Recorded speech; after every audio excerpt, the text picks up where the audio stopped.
സത്യം എത്ര മൂടി വെച്ചാലും ഒരിക്കൽ അത് മറനീക്കി പുറത്തു വരും. ഒരിക്കൽ കൂടി ആ തത്വം അന്വർത്ഥമാക്കിക്കൊണ്ട് ഏറെ കോളിളക്കം സൃഷ്ടിച്ച ISRO ചാരക്കേസിൽ നിർണായക തീർപ്പ് വന്നു കഴിഞ്ഞു. ചാരക്കേസിൽ നമ്പി നാരായണന് ചരിത്രവിധി നീതി ലഭിച്ചു കഴിഞ്ഞു. തുടക്കം മുതൽ നിയമവും അധികാരവും ദുരുപയോഗം ചെയ്യുന്നതിന്റെ ഉത്തമ ഉദാഹരണമാണ് ISRO ചാരക്കേസ് എന്നാണ് CBI പറഞ്ഞത്. തിരുവനന്തപുരം ചീഫ് ജുഡീഷ്യൽ മജിസ്ട്രേറ്റ് കോടതിയിൽ സമർപ്പിച്ച കുറ്റപത്രത്തിലാണ് ഇക്കാര്യം വ്യക്തമായി പറയുന്നത്. 1994 ISRO ചാരക്കേസ് മുൻ Kerala police special branch officer കെട്ടിച്ചമച്ചതാണ്. ISRO ശാസ്ത്രജ്ഞൻ നമ്പി നാരായണനെ പ്രതിയാക്കുന്നതിൽ മുതിർന്ന കേരള പോലീസിന്റെയും IB ഉദ്യോഗസ്ഥരുടെയും പങ്ക് അന്വേഷിക്കാൻ 2021 സുപ്രീം കോടതി നിർദ്ദേശത്തെ തുടർന്നാണ് CBI Thiruvananthapuram chief judicial magistrate കോടതിയിൽ കുറ്റപത്രം സമർപ്പിച്ചത്. തുടക്കം മുതൽ നിയമവും അധികാരവും ഒക്കെ ദുരുപയോഗം ചെയ്യുന്നതിന്റെ ഒരു നേർരേഖ തന്നെയായിരുന്നു ഈ കേസ് എന്നാണ് CBI പറയുന്നത്. മറിയം റഷീദെ അനധികൃതമായി തടങ്കലിൽ വെക്കുകയും വിസ കാലാവധി കഴിഞ്ഞതോടെ കേസ് ചുമത്തുകയും ചെയ്തു.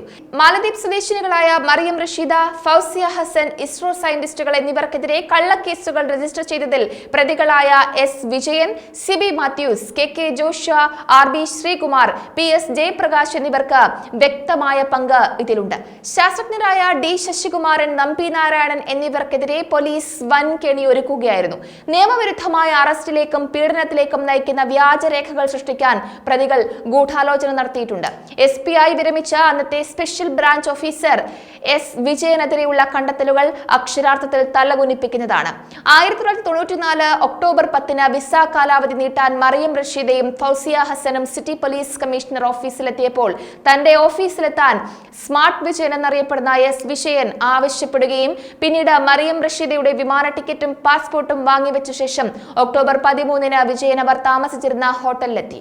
ഹോട്ടൽ മുറിയിൽ വെച്ച് മറിയം റഷീദയ്ക്ക് നേരെ അപമര്യാദയായി പെരുമാറുകയും അവർ എതിർത്തപ്പോൾ കള്ളക്കേസ് ചുമത്തിയെന്നും CBI പറയുന്നുണ്ട്. വിസയുടെ കാലാവധി കഴിഞ്ഞിട്ടും കേരളത്തിൽ തുടർന്നു എന്നാരോപിച്ച് കേസ് രജിസ്റ്റർ ചെയ്തിരുന്നു. ചോദ്യം ചെയ്യലിൽ അവരെ ശാരീരികമായും മാനസികമായും പീഡിപ്പിച്ചുവെന്നും കുറ്റപത്രത്തിൽ പറയുന്നുണ്ട്. ISRO ചാരക്കേസിൽ സ്മാർട്ട് വിജയൻ എന്നറിയപ്പെടുന്ന അന്നത്തെ special branch inspector S Vijayan കൃത്യവിലോപത്തിന്റെ അങ്ങേയറ്റമാണ് കാട്ടിക്കൂട്ടിയത്. പോലീസ് ISRO ചാരക്കേസ് കെട്ടിച്ചമച്ചത് മാലി സ്വദേശി മറിയം റഷീദ അന്നത്തെ സ്പെഷ്യൽ ബ്രാഞ്ച് ഇൻസ്പെക്ടർ S വിജയന് വഴങ്ങാത്തതിലെ നീരസം കൊണ്ടാണെന്ന് CBIയുടെ കണ്ടെത്തലുണ്ട്. ഒക്ടോബർ 20 മറിയത്തെ വിളിച്ചു വരുത്തി അറസ്റ്റ് ചെയ്യുന്നു. പിറ്റേന്ന് മുതൽ ചാരക്കേസ് കഥകൾ മാധ്യമങ്ങളിൽ നിറഞ്ഞു കവിയുന്നു. അറസ്റ്റ് ചെയ്ത് 23 ദിവസം കഴിഞ്ഞാണ് ചാരക്കേസ് രജിസ്റ്റർ ചെയ്തത് എന്നതാണ് മറ്റൊരു വലിയ വിരോധാഭാസം. ശാസ്ത്രജ്ഞനായ ശശികുമാറും ഈ മറിയം റഷീദയും നിരന്തരം ബന്ധപ്പെട്ടിരുന്നുവെന്നും PSLV ക്രയോജനിക് സാങ്കേതിക വിദ്യ അടങ്ങിയ രേഖകൾ പുറത്തുപോയെന്നും ആരോപിച്ച് മറിയം റഷീദയെയും ശശികുമാറിനെയും പ്രതിയാക്കി കേസെടുക്കാൻ തീരുമാനിക്കുന്നു. സിബി മാത്യൂസിനെ തലവനാക്കി പ്രത്യേക അന്വേഷണ സംഘം രൂപീകരിക്കുന്നു. സിബി മാത്യൂസിന്റെ നിർദ്ദേശപ്രകാരമാണ് D Sasikumar, K Chandrasekhar, Nambi Narayanan, SK Sharma എന്നിവരെ അറസ്റ്റ് ചെയ്തത്. അങ്ങനെ നീളുന്നു കേസ്. അപ്പോ ഈ കേസിൽ കുറ്റപത്രം സമർപ്പിച്ചതോടെ നമ്പി നാരായണൻ എന്ന കറകളഞ്ഞ പച്ചയായ മനുഷ്യന്റെ ദേശസ്നേഹിയുടെ വാക്കുകൾ ഏറെ ശ്രദ്ധ നേടുന്നുണ്ട്. ചാരക്കേസിൽ സത്യം ഒരു നാൾ പുറത്തു വരുമെന്ന് തനിക്ക് ഉറപ്പായിരുന്നു. താൻ ജീവിച്ചിരിക്കുമ്പോൾ തന്നെ അത് വന്നതിൽ സന്തോഷമുണ്ട്.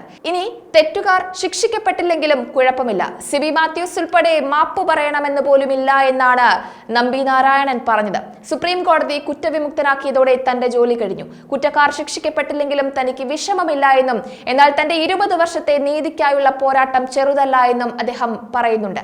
എന്തായാലും 5 പ്രതികൾക്കെതിരെയാണ് CBI ഇപ്പോൾ കുറ്റപത്രം സമർപ്പിച്ചിട്ടുള്ളത്.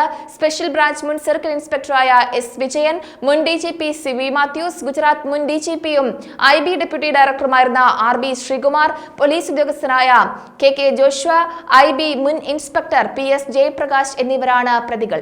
ഒരു കാലത്തും സത്യം മറച്ചുവെക്കാൻ സാധിക്കില്ല. അതിനുള്ള ഉത്തരം തന്നെയാണ് നമ്പി നാരായണൻ എന്ന അതുല്യ പ്രതിഭ.